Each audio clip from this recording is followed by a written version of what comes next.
Hi hello ನಮಸ್ಕಾರ welcome to our Ashu kitchen channel. ನಾನು ನಿಮ್ಮ ಅಶು ವೆಂಕಟೇಶ್. ಚಿಕನ್ ರೆಸಿಪಿಗಳಲ್ಲಿ ತುಂಬಾ ವೆರೈಟೀಸ್ ಆಫ್ ರೆಸಿಪಿಗಳಿದೆ. ನಾವು ಸಾಮಾನ್ಯವಾಗಿ ಹರಿಯಾಲಿ ಚಿಕನ್ ಈ ಥರ ರೆಸಿಪಿಗಳನ್ನೆಲ್ಲ ನಾವು ರೆಸ್ಟೋರೆಂಟ್ ಹೋಟೆಲ್ಗಳಲ್ಲಿ ತಿಂದಿರ್ತೀವಿ. ಇದನ್ನು ಸಿಂಪಲ್ಲಾಗಿ ಈಸಿಯಾಗಿ ತುಂಬ ಟೇಸ್ಟಿಯಾಗಿ ಮನೇಲಿ ಕೂಡ ಮಾಡ್ಕೋಬೋದು. ಬನ್ನಿ ಹಾಗಾದರೆ ಸಿಂಪಲ್ಲಾಗಿ ಈಸಿಯಾಗಿ ಯಾವ ರೀತಿ ಮಾಡೋದು ಅಂತ ಹೇಳಿ ತಿಳಿಸ್ಕೊಡ್ತೀನಿ. ಈ ರೀತಿ ಮಾಡಿದ್ರೆ ಪ್ರತಿಯೊಬ್ಬರಿಗೂ ಇಷ್ಟ ಆಗುತ್ತೆ ಮತ್ತು ಪುನಃ ಕೇಳಿ ಕೇಳಿ ಮಾಡಿಸ್ಕೊತಾರೆ. ನಾವು ಸಾಮಾನ್ಯವಾಗಿ ರೆಡ್ ಕಲರ್ ಗ್ರೇವಿ ಎಲ್ಲ ಮಾಡಿರ್ತೀವಿ, ಬಿರಿಯಾನಿ ಎಲ್ಲ ರೆಡ್ ಕಲರ್ ಇರುತ್ತೆ. ಈ ಥರ ಗ್ರೀನ್ ಕಲರ್ ಹರಿಯಾಲಿ ಚಿಕನ್ನ ಮಾಡೋದು ಯಾವ ರೀತಿ ಅಂತ ಹೇಳಿ ತಿಳಿಸ್ಕೊಡ್ತೀನಿ. ಮೊದಲಿಗೆ ಒಂದು ಮಿಕ್ಸಿ ಜಾರ್ಗೆ 7ರಿಂದ 8 ಪೀಸಷ್ಟು ಗೋಡಂಬಿ ಮತ್ತು 4 ಪೀಸಷ್ಟು ಬಾದಾಮಿನ ಹಾಕಿ ಅದರ ಜೊತೆ 3 ಪೀಸಷ್ಟು ಲವಂಗ ಮತ್ತು 5 ಕಾಳಷ್ಟು ಮೆಣಸಿನಕಾಳು, 1 ಏಲಕ್ಕಿ ಕಾಯಿ, ಒಂದು 3ರಿಂದ 4 ಪೀಸಷ್ಟು ಚಕ್ಕೆ, 7ರಿಂದ 8 ಹಸಿಮೆಣಸಿನಕಾಯಿ, ಖಾರ ಜಾಸ್ತಿ ಬೇಕಾದವರು ಹಾಕೋಬಹುದು.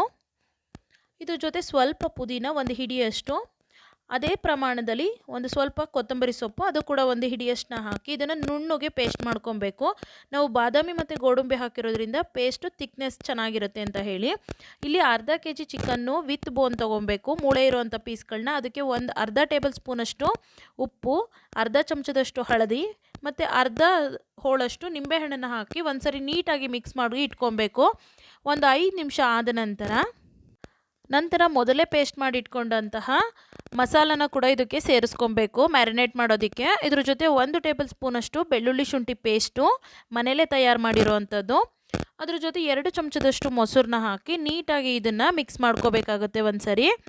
ಈ ರೀತಿ ಎಲ್ಲದನ್ನು ಕೂಡ ಮಿಕ್ಸ್ ಮಾಡಿ ಇದನ್ನು 30 ನಿಮಿಷಗಳ ಕಾಲ ನೀಟಾಗಿ ಮ್ಯಾರಿನೇಟ್ ಮಾಡಿ ಇಡಬೇಕಾಗುತ್ತೆ. ಆವಾಗ ಚಿಕನ್ಗೆ ಉಪ್ಪು ಖಾರ ಎಲ್ಲ ನೀಟಾಗಿ ಹಿಡಿದಿರುತ್ತೆ ಮತ್ತು ಟೇಸ್ಟ್ ಕೂಡ ತುಂಬ ಚೆನ್ನಾಗಿರುತ್ತೆ. ಮ್ಯಾರಿನೇಟ್ ಮಾಡಿ ಮಾಡುವಂಥ ಅಡುಗೆಗಳಲ್ಲಿ ಮಾಮೂಲಿ ಅಡುಗೆಗಿಂತ ತುಂಬಾ ಜಾಸ್ತಿ ಟೇಸ್ಟ್ ಬರುತ್ತೆ. ಹಾಗಾಗಿ ಇಲ್ಲಿ ಅರ್ಧ ಗಂಟೆಗಳ ಕಾಲ ನಾವು ಇದನ್ನು ನೆನೆಯೋದಕ್ಕೆ ಇಟ್ಟಿದ್ದೀವಿ. 30 ನಿಮಿಷಗಳ ನಂತರ ಸ್ಟವ್ ಮೇಲೆ ಒಂದು ಕಡಾಯಿನ ಇಟ್ಟು ಅದಕ್ಕೆ 2 ಚಮಚದಷ್ಟು ಎಣ್ಣೆ ಹಾಕಿ, ಎಣ್ಣೆ ಕಾದ ನಂತರ 2 ಈರುಳ್ಳಿನ ಮೀಡಿಯಮ್ ಸೈಜ್ದು ತುಂಬ ಸಣ್ಣಗೆ ಹೆಚ್ಚಿಟ್ಕೊಂಡಿರಬೇಕು, ಅದನ್ನು ನೀಟಾಗಿ ಫ್ರೈ ಮಾಡ್ಕೋಬೇಕಾಗುತ್ತೆ. ಇಲ್ಲಿ ಇದನ್ನು 8 ನಿಮಿಷಗಳ ಕಾಲ ಈ ಥರ ಗೋಲ್ಡನ್ ಬ್ರೌನ್ ಬರೋ ತನಕ ನಾವು ನೀಟಾಗಿ ಫ್ರೈ ಮಾಡ್ಕೊಬೇಕು. ಅದಾದಮೇಲೆ ನಾವು ಮ್ಯಾರಿನೇಟ್ ಮಾಡಿ ಇಟ್ಕೊಂಡಿರೋಂಥ ಚಿಕನ್ನ ಹೀಗೆ ಒಂದೊಂದು ಪೀಸಾಗಿ ನಾವು ಸೇರಿಸ್ಕೋಬೇಕಾಗುತ್ತೆ. ಪೂರ್ತಿ ಒಂದೇ ಸರಿ ಗ್ರೇವಿ ಎಲ್ಲ ಹಾಕಬಾರ್ದು. ಚಿಕನ್ನು ಸುಮಾರು 8ರಿಂದ 10 ನಿಮಿಷಗಳ ಕಾಲ ನಾವು ಚೆನ್ನಾಗಿ ಫ್ರೈ ಮಾಡ್ಕೋಬೇಕು. ಆ ನಂತರ ನಾವು ಮ್ಯಾರಿನೇಟ್ ಮಾಡಿ ಇಟ್ಕೊಂಡಿರೋಂತಹ ಪಾತ್ರೆಯಲ್ಲಿ ಇದರ ಮಿಶ್ರಣ ಉಳಿದಿರುತ್ತಲ್ವ, ಅದನ್ನು ಕೂಡ ನಾವು ಇವಾಗ ಇದಕ್ಕೆ ಸೇರಿಸ್ಕೊಂಡು ಇದನ್ನು ನೀಟಾಗಿ ಇನ್ನೊಂದು ಸರಿ ಮಿಕ್ಸ್ ಮಾಡ್ಕೋಬೇಕಾಗುತ್ತೆ. ನಮಗೆ ಇಲ್ಲಿ ಚಿಕನ್ ಬೇಯೋದಕ್ಕೆ ಇದಕ್ಕೆ ಸ್ವಲ್ಪ ನೀರು ಬೇಕಾಗಿರುತ್ತೆ. ಹಾಗಾಗಿ ನಾವು ಮ್ಯಾರಿನೇಟ್ ಮಾಡಿ ಇಟ್ಕೊಂಡಿರೋಂಥ ಪಾತ್ರೆನ ಒಂದ್ಸರಿ ನೀಟಾಗಿ 1 ಗ್ಲಾಸಷ್ಟು ನೀರನ್ನ ಹಾಕಿ ಅದನ್ನು ತೊಳೆದ್ಬಿಟ್ಟು ಅದನ್ನು ಇದಕ್ಕೆ ಹಾಕಿದ್ರೆ ಸಾಕಾಗುತ್ತೆ, ಅಥವಾ ಬೇರೆ ನೀರು ಕೂಡ ನೀವು ಹಾಕೊಬೋದು. ನಂತರ ಇದಕ್ಕೆ ಮೊದಲೇ ನಾವು ಮ್ಯಾರಿನೇಟ್ ಮಾಡೋ ಸಮಯದಲ್ಲಿ ಉಪ್ಪು ಹಾಕಿರ್ತೀವಿ, ನೋಡಿ ಇದಕ್ಕೆ ರುಚಿಗೆ ತಕ್ಕಷ್ಟು ಉಪ್ಪನ್ನ ಹಾಕೋಬೇಕು. ಈ ಥರ 1 ಕುದಿ ಬಂದ ನಂತರ ಇಲ್ಲಿ ಅರ್ಧ ಚಮಚದಷ್ಟು ಉಪ್ಪನ್ನ ಹಾಕ್ತಿದ್ದೀನಿ. ನೀವು ರುಚಿಗೆ ತಕ್ಕಷ್ಟು ಉಪ್ಪನ್ನ ಹಾಕೊಂಡ್ರೆ ಸಾಕಾಗುತ್ತೆ.